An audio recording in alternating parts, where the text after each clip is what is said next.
নমস্কার বন্ধুরা, tales of motivation চ্যানেলে তোমাদের সবাইকে জানাই স্বাগত। আজকে আমাদের এই কাহিনীর শীর্ষক হলো কামনা বাসনা ত্যাগের জন্য গৌতম বুদ্ধের এক চিরন্তন শিক্ষা। কাহিনীটি শুরু করার পূর্বে তোমাদের কাছে বলতে চাই যে ডেসক্রিপশনে আমার আরেকটি চ্যানেল লিংক দেওয়া রইল, যার নাম হচ্ছে ইন্সপায়ার বাংলা। প্লিজ চ্যানেলটি ভিজিট করতে ভুলবে না। তো চলো এবার মূল কাহিনীতে ফেরা যাক। সন্ধ্যার মৃদু আলো, বনভূমির গভীরে নিস্তব্ধতা নেমে এসেছে। পাখিরা তাদের শেষ গান গেয়ে নীরব হয়েছে। সেই নীরবতার মাঝখানে একটা বিশাল বটগাছের নিচে বসে আছেন গৌতম বুদ্ধ। তার চারপাশে বসে আছেন তার প্রিয় শিষ্যরা, শান্ত, কৌতূহলী এবং জ্ঞান পিপাসু।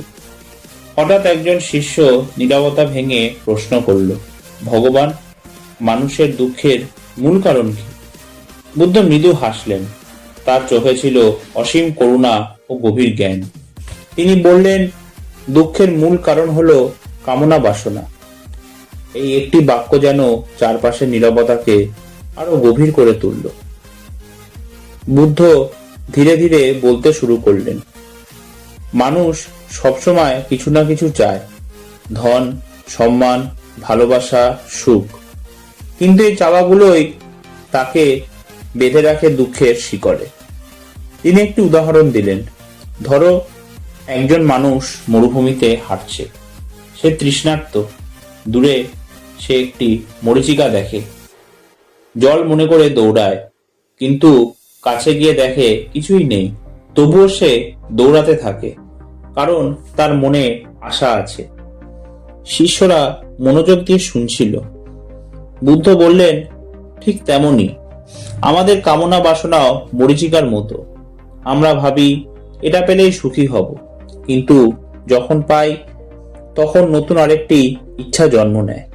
একজন শিষ্য জিজ্ঞেস করল, ভগবান, তাহলে কি চাওয়া খারাপ? বুদ্ধ উত্তর দিলেন, না, চাওয়া খারাপ নয়, কিন্তু অতিরিক্ত আসক্তি সেটাই সমস্যার মূল। তিনি বললেন, যখন তুমি কোনো কিছুর প্রতি অতিরিক্ত আকর্ষণ বোধ করো তখন তুমি তার দাস হয়ে যাও, আর যখন সেটা হারিয়ে যায় তখন তুমি ভেঙে পড়ো। তিনি একটি গল্প বললেন। একজন ধনী ব্যক্তি ছিল, যার কাছে সবকিছু ছিল, কিন্তু সে কখনো সন্তুষ্ট ছিল না। সে সবসময় আরো চাইতো। একদিন তার সব সম্পদ হারিয়ে গেল। তখন সে বুঝল, তার সুখ কখনোই সম্পদের মধ্যে ছিল না, বরং তার মনের ভেতরেই ছিল। বুদ্ধ বললেন, ত্যাগ মানে সবকিছু ছেড়ে দেওয়া নয়। ত্যাগ মানে হলো নিজের মনকে মুক্ত করা। তিনি একটি পদ্ম ফুলের উদাহরণ দিলেন। পদ্ম কাদায় জন্মায়, কিন্তু কাদা তাকে স্পর্শ করতে পারে না। ঠিক তেমনি তুমি পৃথিবীতে থাকবে, কিন্তু কামনা বাসনা তোমাকে গ্রাস করবে না। শিষ্যরা গভীরভাবে উপলব্ধি করতে শুরু করলো। যখন তুমি কামনা বাসনা ত্যাগ করবে, গৌতম বুদ্ধ বললেন, তখন তোমার মন শান্ত হবে। তুমি আর বাইরের জিনিসের ওপর নির্ভর করবে না। তিনি বললেন, সত্যিকারের সুখ বাইরের কিছুতে নয়, বরং নিজের ভিতরে। যখন তুমি নিজেকে চিনতে পারবে, তখনই তুমি মুক্তি পাবে। একজন শিষ্য আবার প্রশ্ন করল, ভগবান, আমরা কিভাবে কামনা বাসনা ত্যাগ করব? বুদ্ধ উত্তর দিলেন, এক, সচেতন হও। নিজের ইচ্ছাগুলোকে লক্ষ্য করো, বুঝতে চেষ্টা করো কোনটা প্রয়োজন আর কোনটা শুধু লোভ। 2, সন্তুষ্টি চর্চা করো, যা আছে তার জন্য কৃতজ্ঞ হও। 3, ধ্যান করো, নিজের মনকে নিয়ন্ত্রণে আনো। আর 4, সহজ জীবনযাপন করো, অপ্রয়োজনীয় জিনিস থেকে দূরে থাকো। বুদ্ধ তার শিষ্যদের দিকে তাকিয়ে বললেন, যেদিন তুমি তোমার কামনা বাসনাকে নিয়ন্ত্রণ করতে পারবে, সেদিন তুমি আর দুঃখের দাস থাকবে না।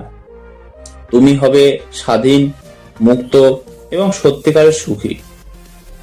সূর্য তখন প্রায় অস্ত যাচ্ছে। আকাশে লাল আভা ছড়িয়ে পড়েছে। শিষ্যরা গভীর চিন্তায় ডুবে গেছে।